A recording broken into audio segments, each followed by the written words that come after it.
Hello students, welcome to History Grade 10 Lesson 7. Our today's lesson is Early African Resistance Movement Against Colonialism. In the previous lesson, we discussed about the scramble for Africa and the Berlin Conference. In this lesson, we discussed about how did the European partitioned Africa from 1880s to 1914. Now in this lesson, we discuss about African response to colonial rule in West, East, South and Eastern part of Africa. It covers the early African resistance movement against the advent or the coming of European conquest from about 1880s to 1910. At the end of this lesson, students, you will be able to appreciate Africa's resistance against colonialism and outline African resistance movements against colonialism. So let's see the early African resistance movement against colonialism. African response to European colonizers differ from place to place. African people use several forms of resistance movement. In some areas, they use armed resistance or violent form of resistance, and other, the African use non-violent forms of resistance against colonialism. Non-violent form of anti-colonialism includes the use of indigenous press, organized religion, association, even mass migration. So they use different from armed resistance movement. The second types of African resistance movement was known as violent forms of resistance, or we call it armed resistance. Armed resistance also carried out in different parts of Africa. This armed resistance had divided into three stages. African resistance movement against colonialism divided into three stages. The African scholars used the resistance movement into three phases. They use the Great War of the World as a benchmark before the beginning of the First World War, the first stage. In between the First and the Second World War, the second stage. And the third stage was conducted just post-Second World War. The first stages of African resistance against colonialism occurred from about 1880s to 1914. It was called early resistance, early response to colonial conquest. So this early resistance movement failed in all parts of Africa except Liberia and Ethiopia.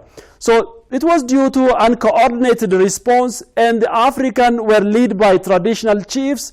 Due to this, the early resistance movement in the first stage was failed. The second stage covered from 1914 to 1945. It was occurred in between the two world wars. Africans in this period participated with their colonial masters in the First World War. After they returned back to Africa, they introduced some sort of association in the political parties, like the Wafd political parties in Egypt, Neo-Datsur political party in Tunisia, and the other association also formed, the Bataka Association in Uganda. So the African changed a form of struggle in the second phase, in the second stages of early resistance movement. The third stage conducted from the 1950s to 1980s. We call the third stage as decolonization of Africa. So we also call the third stage as the liberation struggle of Africa. It was conducted just post Second World War. So the armed struggle in Africa subdivided into three. So let's see the example of early resistance movement in Africa. In West Africa, the Amadou Sékou. Amadou Sékou was a prominent leader of the Toklar Empire in West Africa. he resists the French colonial expansion from 1830s to 1845. He used various methods to resist the French colonial expansion in West Africa. Amadou's force clashed with the French Senegalese troops. The French recruited soldiers from their colony of Senegal. So they created a powerful army from the soldiers that recruited from Senegal. So the French had a lot of advantage than Amadou's, because they used colonial soldiers and they import weapons. So due to this, the French has an advantage over Amadou's. Finally, Amadou's forces were defeated and his empire broken up. Then Amadou went to exile to the neighboring states called Sokoto, Sokoto Caliphate. He was died in Sokoto. So the early resistance of Amadou Sékou were failed. Some part of West Africa occupied by France. The other anti-European colonial rule in West Africa organized by Samori Touré. Samori, nicknamed by European called the Napoleon of West African state. He was a Muslim leader in Mandinka Empire. He resisted the coming of French colonial expansion from 1882 to 1898. Samori governed the present countries of Guinea, Mali, and Cote d'Ivoire. So he strongly resists the French expansion using 30,000 strong army. So Samori, nicknamed by the European as Napoleon of West Africa, because he had efficient and powerful resistance against the French. Finally, Samori was defeated and captured by the French in 1900. Then French exiled Samori to Gabon in Central Africa. So the early resistance movements of the Mandinka Empire was failed and the empire occupied by France. The third state that resisted the British expansion was Asante. Asante, located in West Africa. British did not have a large empire in West Africa as the France. So the British acquired the coastal area of Nigeria and Ghana, or Gold Coast. In Ghana, the British colonial expansion faced opposition from Asante Kingdom. This Asante Kingdom was located in the present Ghana. The Asante Kingdom led by Asantine Prince. Asantine mean in their language king. Asantine Prince resisted the British colonial expansion to Ghana. So after a bloody war in 1900, Ghana occupied by Britain, and Ghana named to Gold Coast colony of British. So British used the strategy of divide and rule in West Africa, and their superior weapon helped to crush the West Africa, mainly to crush the resistance movements of Nigeria. Nigeria also occupied by British in 1910. So British also occupied these two West African countries, such as Nigeria and Ghana. Let's see the early resistance in East Africa, the Maji Maji uprising in East Africa. The Maji Maji uprising in Tanganyika was the greatest challenge to German colonial expansion from 1905 to 1907. By the way, Germany had 4 colonies in East Africa. Those colonies were Tanganyika, Togo, Cameroon, and Namibia. So these were the German colonies. The Germans' uprising was started in Tanzania or Tanganyika. So the resistance was started due to high taxation and forced labor to grow cotton. So the Germans used coercive force and unpaid labor force of African for their cotton production, road network. So due to this, African resisted, the Tanganyikan resisted. Tanganyikan revolt was led by Prophet Kinjaital Nagwale. Kinjaital Nagwale was the leader of Tanganyikan uprising. Nagwale told the people to sprinkle their body with the sacred water, which is known as Maji Maji. This was intended to increase the fighting moral of Tanganyikan. He preached that if you wash your body on the magic water, the German bullet could not kill you, could be ineffective. So this, the uprising named as Maji Maji due to the Nagwale's preaching. So the name Maji Maji means water, water, which means when you sprinkle your body on a magic water, the German bullet could not kill you. So this increases the fighting moral of the Tanganyikan peasants. So the Maji Maji movement was a spontaneous uprising with no previous planning and centralized leadership. Due to this, it was failed. Due to lack of centralized leadership and coordinated planning, the Maji Maji uprising was failed. So the German followed a scorched earth policy. This means destroying villages and destroying their farmlands in order to crush the uprising in the Tanganyikan area. So the German used scorched earth policy. Due to this, the uprising called Maji Maji were failed. So the other resistance in South Africa was there against the German colony. The Germans' rule in Africa was harsh and characterized by land alienation. They uproot peasants from their land. In Southwest Africa particularly, land was taken from African and given to the German settlers. So this means they alienate from their land. So the indigenous Herero and Nama peasants were forced to reduce their grazing land. They were uprooted from their grazing land.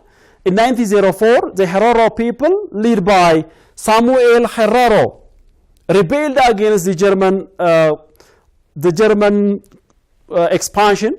So the other, in the 1905 also, the Nama people were opposed against the German colonial rule, which were led by Hendrik Witbooi. Both Witbooi's and Samuel Herero's uprising was failed due to the German technical and technological and technical superiority. They were failed. The other early resistance movement was there in northern part of Africa. Just after the opening of Suez Canal in 1869, Britain and France were competing each other to occupy Egypt. At that time, Egypt had a weak government led by Khedive Ismail Pasha. So in 1879, both Britain and France agreed to implement dual control over Egypt. By the way, in order to open the Suez Canal, Khedive Ismail credited a huge amount of money from British and France. He was failed to return back that credit. Due to this, in 1879, British and France came to occupy Egypt. So in 1881, the Egyptian people revolted against the dual control of British and France. So the Egyptian revolts the dual control of British and France. This uprising of Egyptians were led by Colonel Urabi Pasha. Colonel Urabi Pasha started his uprising in 1882 under the banner of controlling the revolt. The British colonial force entered to Cairo and defeated the revolt. During the 1882 uprising, it was only British that entered to stop the uprising in Egypt. The Frenchmen did not participate in this fighting. As you know, the French at this time were in their domestic revolution. They're not involved in the 1882 uprising. So the 1882 uprising was crushed by England. So England controlled the Egypt. So immediately the Frenchmen spread in the western part of Africa. After they accomplished their unification, the French spread to western part of Africa just after they failed in Egypt. So the Egyptian revolt was controlled by British. So let's proceed to the classwork. Question number 1 says, who were the people in the present-day Ghana that strongly fought against British colonizers in the 19th century? A. Mandinka. B. Soninke. C. Berber. D. Asante. Question number 2. Which one of the following African resistance movement was spontaneously broken out against forced cotton plantation? A. The Maji Maji Rebellion. The Mandinka People Rebellion. C. The Urabi Pasha Rebellion. D. Hororo and Nama Peasant Rebellion. Let's do the classwork together, student. Question number 1. Who were the people in the present-day Ghana that strongly fought against British colonizers in the 19th century? A. Mandinka. The Mandinka fought against the French, not the England. So this one is false. The question is who fought against British colonizers? The Soninke is not the answer. So the Berber was in North Africa, the Berber people. So this Berber was not the answer. So the Asante, under the leadership of Asante Primp, fought against the British colonizers. So our answer is D. Asante. Let's proceed to question number 2. Which one of the following African resistance movement was spontaneously broken out against forced cotton plantation? A. The Maji Maji Rebellion. The Mandinka People Rebellion. The Urabi Pasha Rebellion. The Hororo and Nama People Rebellion. So our answer is A. The Maji Maji Rebellion was against Germany due to forced cotton plantation. So the Mandinka People Rebellion, this was not the answer because the Mandinka was not on the case of cotton production. The Urabi Pasha Rebellion, this was in Egypt against the British colonizers. It was not regarding the cotton production. So the Hororo and Nama Peasant Rebellion also, even if it was against Germany, it was not the answer. So the case of Maji Maji Rebellion was opposition against cotton, forced cotton plantation. So the answer is A. So let's sum up our today's lesson. African people resistance movement varied from place to place. In some area there was violent or armored resistance. In another area there was non-violent form of resistance against colonialism. The African responses to colonial conquest categorized into 3 phases.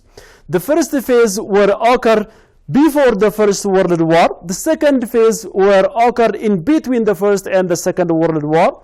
Whereas the third phase, what we call it the decolonization of Africa, occurred post-Second World War. So the African liberation struggle, the African people's struggle in the history of Africa categorized into 3 stages. The third stage was a turning point because Africans fought for liberation and they were succeeded.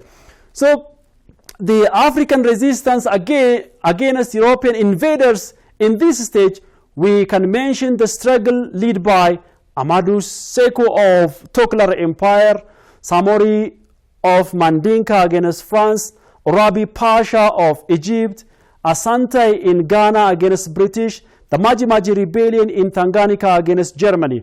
All this early resistance movement was failed. In the next lesson, we will learn about the impacts of colonial rule in Africa. So this is all about today's lesson.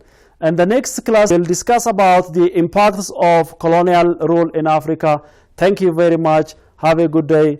Goodbye.